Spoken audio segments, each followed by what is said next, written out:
একটি পাত্রে 2 কাপ ময়দা নিয়ে নিলাম। দুধে ভিজানো সুজি দিয়ে দিলাম। 1 চামচ কোকো পাউডার দিয়ে দিলাম। অল্প বেকিং সোডা দিয়ে দিলাম। বেকিং পাউডার দিয়ে দিলাম। সুগার পাউডার মানে চিনির গুঁড়ো দিয়ে দিলাম।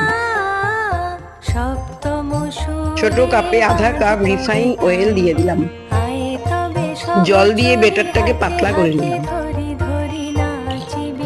কেক বানানোর পাত্রে ঢেলে দিলাম। কিছু ড্রাই ফ্রুট দিয়ে এটাকে কড়াইয়ে বসিয়ে দিলাম।